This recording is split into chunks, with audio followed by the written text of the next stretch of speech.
So yun yung ano kanina ha, ang senaryo doon sa may City Hall, pinakaharap ng Mayor's Office, Rizal Park. Dito naman sa Sangguniang Panglungsod, ano naman tayo dito. Tingnan naman natin.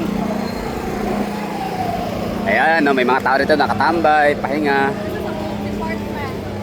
Oh, ganda ng hangin dito, presko. No, good thing talaga kahit pa napaka tirik ni Haring Araw, basta meron lang mga punong kahoy, solve pa rin. So grabe no, napaka-effective. I don't know kung intentional lang ano nga no, pag-organize nitong ating City Government of Davao City na talagang i-segregate, hiwalayin no. Yung mga event happening. So yun na, lahat ng shopping malls, mga leading malls dito sa Davao City ay nag-held talaga sila ng kanya-kanyang mga pa-event hanggang sa mga tao ipapagod at ang kinabukasan wala nang makapagpunta dito. Although sa perspective ko rin naman kasi kanina, hindi naman masyadong kita doon kasi yung crowd. Sa lugar ko lang, hindi kami, konti lang kami kasi nga crowd control. From the word crowd control, since andun yung VIP, yun yung mga tawag nito, mga city government officials of Davao. So, ang ginawa ng crowd control is kinontrol ang crowd. So, yung makakapasok na doon kanina, for example ako, kami mga nag-vlog, mga taga-media at kung ano pang yung mga rason bakit yung iba yan na andun sa loob, no? So far konti lang kami. So paglabas mo, andito mo na makikita yung daming tao, yung crowd, ganyan, di ba? So okay. Ayun, andito ang tao sa labas.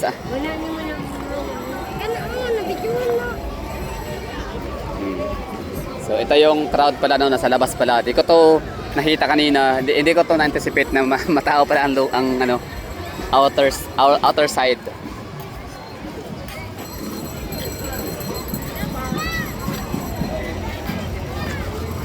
So ngayon, punta natin ano, ang Osmeña Park. So yan ha, crowd checking. Madaming tao sa labas. Yan na pala kanina. Na-judge ko na yung ano, crowd nung ako'y nasa loob.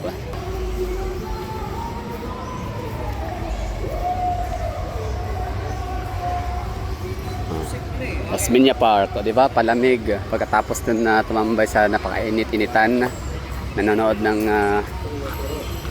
pasilip ng mga contingents nga from open category and city based category. Hindi ko naabot yung city based category kasi nga ako'y ano no, tulog kanina. Buti nga nagising kahit paano, not too late. So yun, bali tao dito, crowd checking tayo, diba? So ano masasabi nyo? Although, pero ano ha, pwedeng tama pa rin ako doon kanina sa sinabi ko sa statement ko na talagang kumunti nga lang talaga siya compare dati. Oo, doon sa, pero crowd control. Pakiano nga kayo dyan, pakicorrect nyo nga ako kung may ano ba, may puntos ba yung sinabi ko kanina na kumunti lang yung crowd dahil sa nakoy nandun sa loob. Oo. Or talagang sadyang ano, maliit lang, kunti lang. Okay. Well, isa rin naman talaga sa rason no, bakit din dadami ang mga spectators kasi nga yung mga relatives, kababayan, kapitbahay, mga supporters, family and friends ba ng ano ng mga performers. So syempre, isa rin sila sa proud na makita yung kanilang ano, kakilala, anak, pamilya na naandun na kasama sa sumasayaw. So ngayon, wala. So syempre, hindi sila excited, di ba?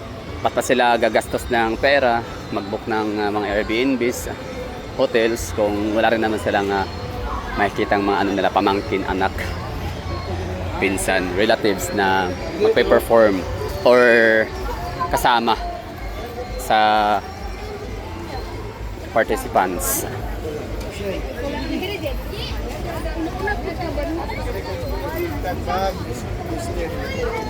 Bag.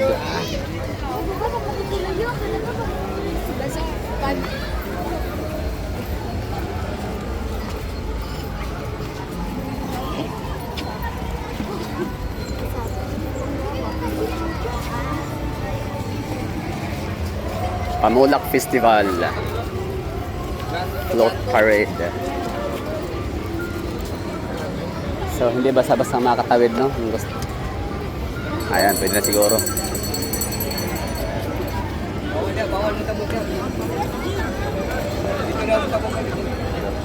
Okay. Salamat. So yun nga, pali pagtawid nga, no? Hindi ganun ka easy. Ibig sabihin nasa no, dapat sumabay. Yan. Kasi kaya tayo merong organizer, crowd controllers para makontrol tayo. And of course, it's part of our being Davaoeños, di ba? So it's Davaoeño culture. We're disciplined enough para ayan, hindi tayo magkalat. Ibig sabihin, hindi tayo magpasaway. Hapon po.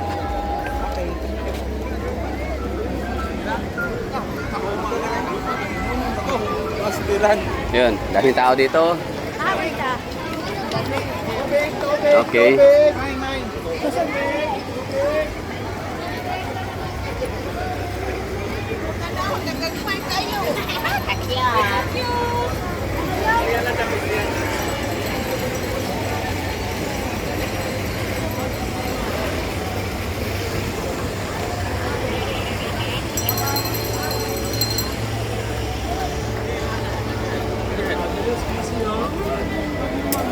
Okay. Natao pa din, no? Gaya ng dati pa rin dito sa labas, sa loob lang talaga yung pansin kong ano, medyo minimal.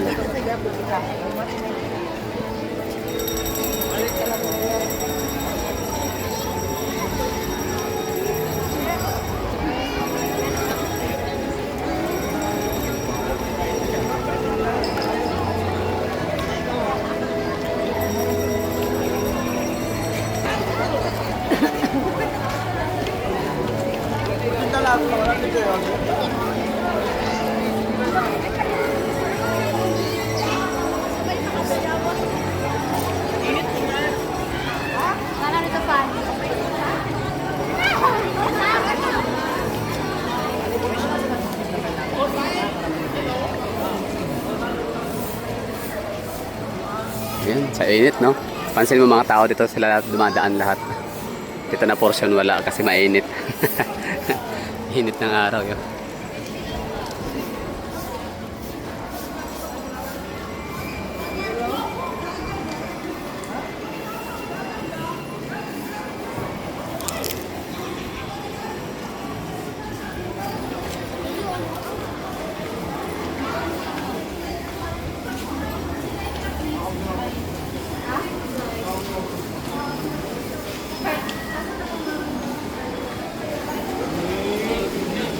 Hinahanap ko yung ano, lugaw. Sarap ng lugaw dito. Ako yung nakain naman kanina ng ano, ng lumi, pero ano paborito ko lugaw. Wala, ubos na daw, sayang.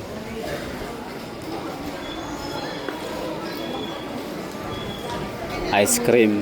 Wala si Mang Dani. Meron kami sikat na ice cream sa Davao City. Ice cream ni Mang Dani.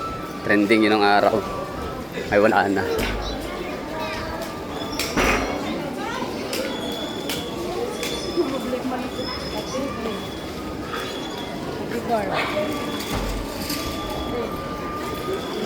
So sa mga gusto pang makita ng mga ano, mga float, parade, ano yung mga float, mga pamulak, ando naka-display ngayon sa DGT. Dati kasi diyan sa Meruas Avenue. Ngayon doon na sa may DGT, o di ba? Mas nag-improve ang Davao City.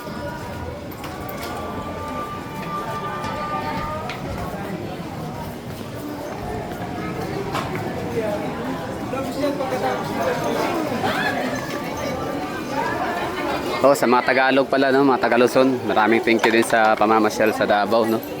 Maraming thank you sa inyong ambag. Oo, syempre, pamasahe pa lang. Check-in pa lang.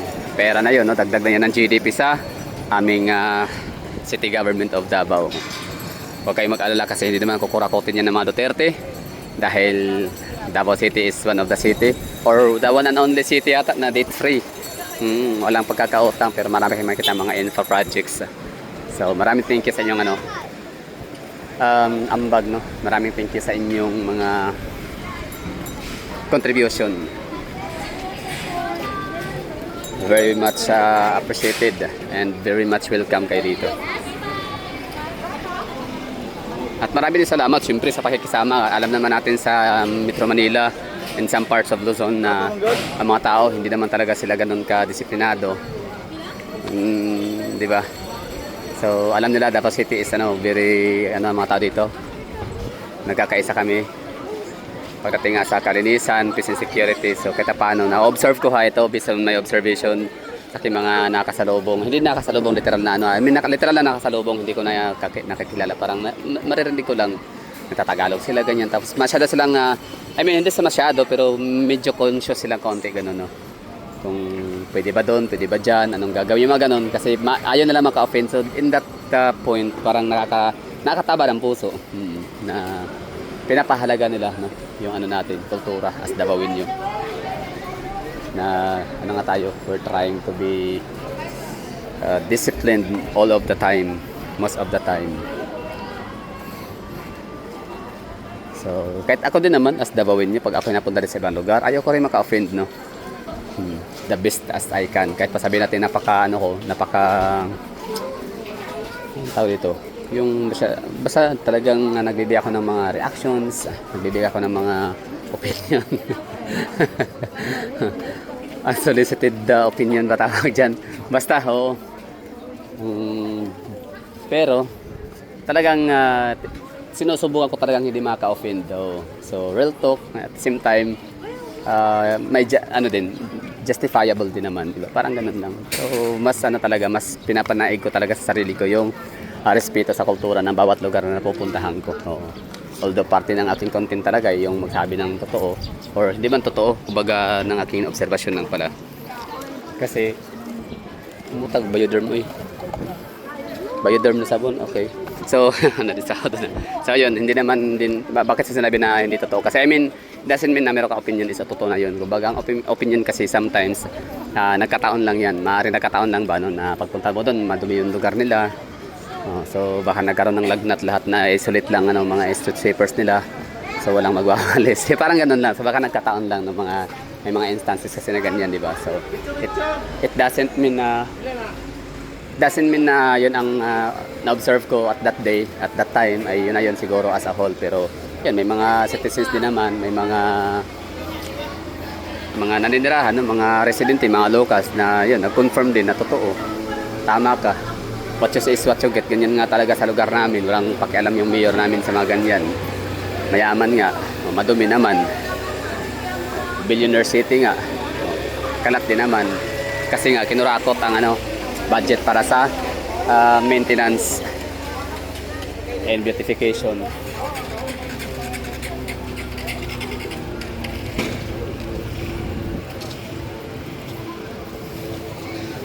So ito lang yun natin crowd checking Davao City update August 16, 2026 Sunday.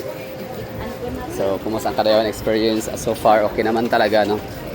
Ganda ng performance lalo nung si Surigao Bislig tsaka nitong nung huli Sarangani.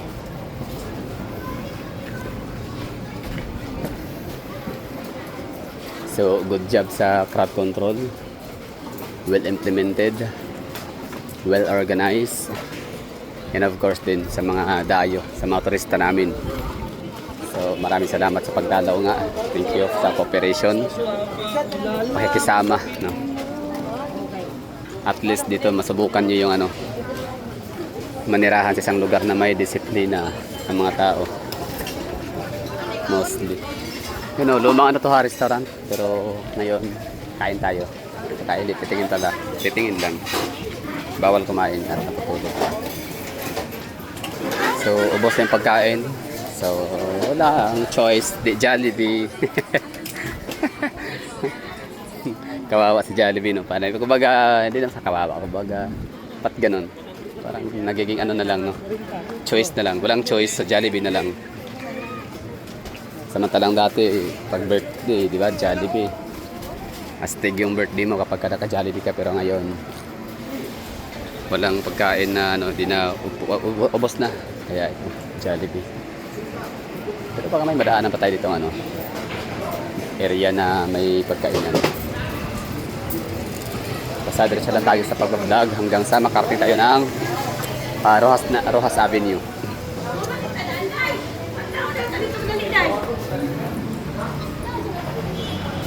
Ako'y hanga din sa itong mga PCSO namin Kasi nga,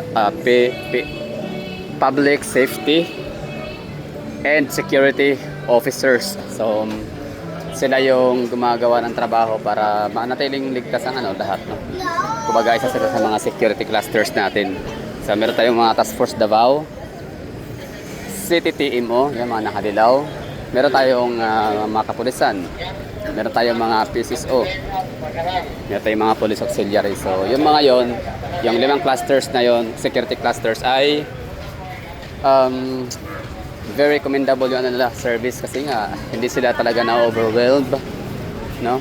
Masyado silang professional sa trabaho nila to the point na kahit pa andyan yung VIP, yung mga mayors, yung mga bisitang mga politicians from national level, vice president, yung mga performances na talagang napakaganda, pero hindi sila talaga nagpapadala, no, sa kanilang mga gipangbati sa feelings o excitement, kasi nga hindi dapat, kasi meron silang ginagampanan na trabaho tungkulin nila ang mapanatili ang safety ng lahat.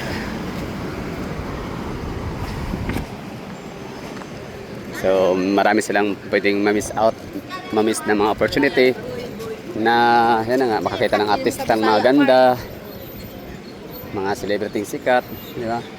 Mga out of this world na mga performances ng mga sayaw.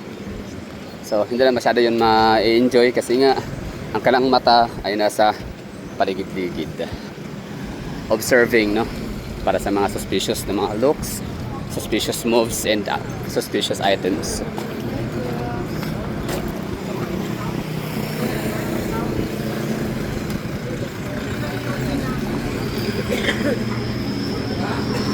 Okay, so malapit na tayo sa may Rojas Avenue.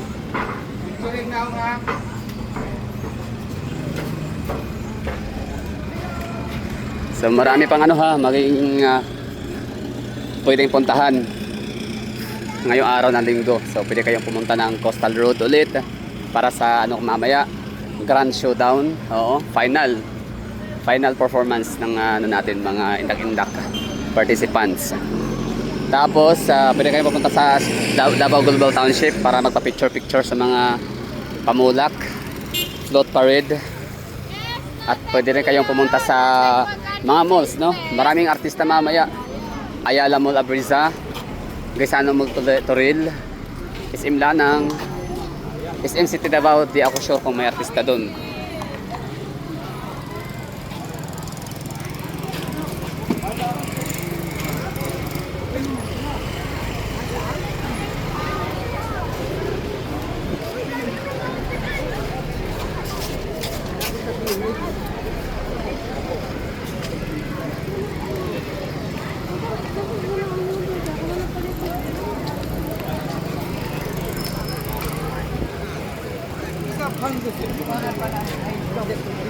Oh, marami akong napansin ng mga foreigners, lalo ng mga Japanese. Alam din naman kasi ng ang mga Japanese mga DDS. Mga DDS ang mga Japanese, no? Oo, mga sila, mga Duterte. Akala ko sa Japan kilala lang ng mga, kumbaga akala sa Japan sikat lang ang mga Duterte dahil sa kumbaga mga Pilipino. Pero yun pala pating mga Hapon. Yan nga si Abe Shinzo. 'Di ba? Ano 'yan kaibigan na matalik ni Tatay Digong.